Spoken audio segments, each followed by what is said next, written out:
To the north was Switzerland, and they immediately decided to head there. During a stormy night, the bartender informed Henry about the Italian military police. The next morning, they returned to arrest Henry and the bartender. The bartender helped them escape by securing a small boat. They braved the storm through the night, rowing across the lake all night, carefully avoiding patrols. At dawn, they finally reached Swiss territory. After landing, Swiss soldiers arrested them.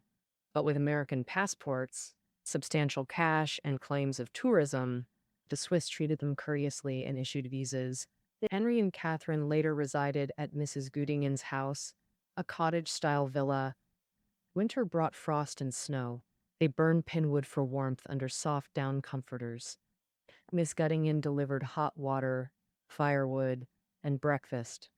Morning meals revealed indigo lakes and French snow-capped mountains across the water. Henry felt the war seemed distant now. Hemingway painted their Swiss interlude poetically.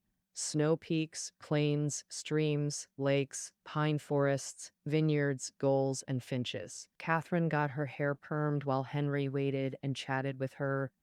Afterwards, they discussed naming their unborn child, Little Catherine or Little Henry. They talked about medical warnings regarding Catherine's narrow hips for childbirth and prohibitions against skiing.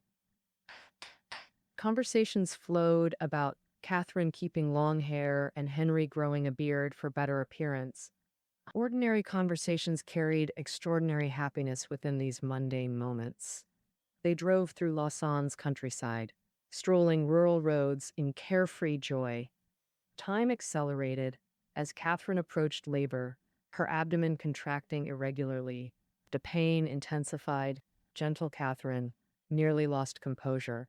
At hospital, she repeatedly begged Henry for painkillers. Doctors and nurses scrambled urgently, ultimately performing an emergency cesarean. The child died shortly after. Catherine died from hemorrhage. Henry couldn't accept this reality. He thought, so this is how it ends. Catherine gone, the child gone. So this is my ending.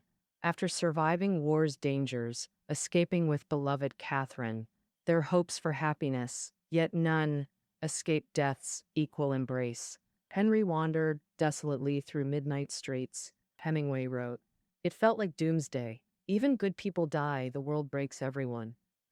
If he endures, the world kills him, kills the kindest, gentlest, bravest, impartial as death itself." Catherine's final words, "Life's a dirty trick." This stands as Hemingway's most devastating wartime indictment.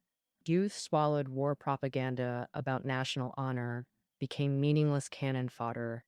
They realized their blood wasn't shed for justice.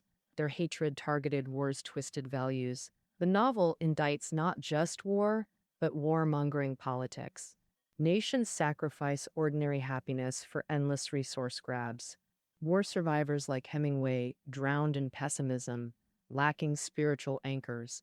Gertrude Stein told him in Paris, "You're all a lost generation." Hemingway used this phrase in The Sun Also Rises epigraph as its epitaph. If the sun also rises showed me amu, a farewell to arms reveals its source, war. War destroyed survivors' faith, ideals, morality, shattered sacred values. They loathed war, yet knew no solution. Bitter, pessimistic, desperate, empty souls adrift, futureless, devoid of spiritual sustenance. Dual collapse of ideals, reality forged the lost generation. Hemingway, Fitzgerald, its voices. Thus concludes Henry and Catherine's story through war and love, farewells. Hemingway's unique artistry, sparse style conveying profound tragedy, makes this novel immortal. First comes the masterful use of imagery and implied meaning. Imagery simply means objects imbued with symbolic meanings, carrying cultural significance. Through these symbols, Hemingway implies deeper themes. During his Paris years, he absorbed influences from Ezra Pound, early 20th century imagist poet, advocated concise, powerful imagery. His famous Metro poem, Apparitions of Faces in the Crowd, Petals on a Wet Black Bough, originally 30 lines condensed into 2. Petals perfectly capture fleeting beauty. Pound's imagery profoundly shaped young Hemingway. In A Farewell to Arms, Autumn rains foreshadow war's merciless cruelty. War spreads like cholera, uncontrollable, destroying lives. The cold rain establishes oppressive, desolate atmosphere. Rain recurs during Henry's frontline return and Swiss escape. Rain symbolizes misfortune and doom. These metaphors reveal war's horror and human resistance. And Catherine's weeping in the rain becomes primal fear expressed. Hemingway leaves blanks through implication, engaging readers' imagination. He stripped non-essentials. Even Henry's background remains vague. A grandfather's letter mentioning family duty gets minimal treatment. Readers must decipher family dynamics from this fragment. This evolved into Hemingway's signature iceberg theory, showing 10%, implying 90%. He likened writing to an iceberg, 1/8 visible, 7/8 submerged. As Garcia Marquez noted, Hemingway's omissions create mysterious elegance. The novel's classic status also stems from Hemingway's zero-degree emotion. Zero-degree emotion means detached clinical narration without sentiment. Catherine dies from childbirth complications in the finale. Henry insists on seeing her corpse despite objections. War-scarred Henry loses his sole refuge of warmth and happiness. Most writers would dramatize this climax. Hemingway does the opposite. The temperatureless ending subverts expectations. Let's examine Hemingway's final execution. Hospital corridor dialogue replaces emotional narration. "You can't come in now," said a nurse. "Yes, I can," I said. "You get out," I said. The other one too. Turning off lights changed nothing. It felt like saying goodbye to a statue. Finally, I walked back to the hotel through rain. This ending underwent 30 revisions, 3 doctor refusals, 2 nurse arguments condensed into terse exchanges. Their dialogue conveys more power than descriptive prose. Other characters vanish. Focus tightens on Henry's rainwalk finale.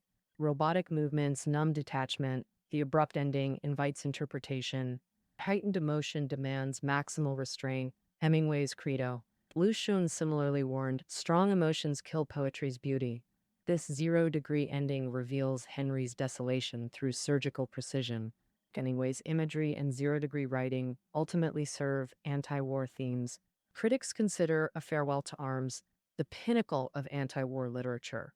But unlike conventional war novels, Hemingway questions if abandoning weapons truly brings happiness. Henry and Catherine's tragedy answers this with brutal negation.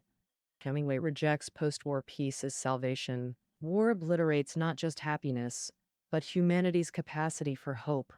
Humans become ants on burning logs, most scrambling toward flames. Inevitable demise awaits all, as if doomsday equalizes humanity. Through despair, Hemingway exposes modern existential crisis. War destroys spiritual homelands, but failure becomes starting point, not conclusion. External forces of war erode traditional humanism and belonging. Each individual must rediscover life's meaning and survival codes. Thus, the novel transcends war critique to examine modern existential choices. Thus concludes A Farewell to Arms. This concludes today's interpretation. Study notes below. Until tomorrow.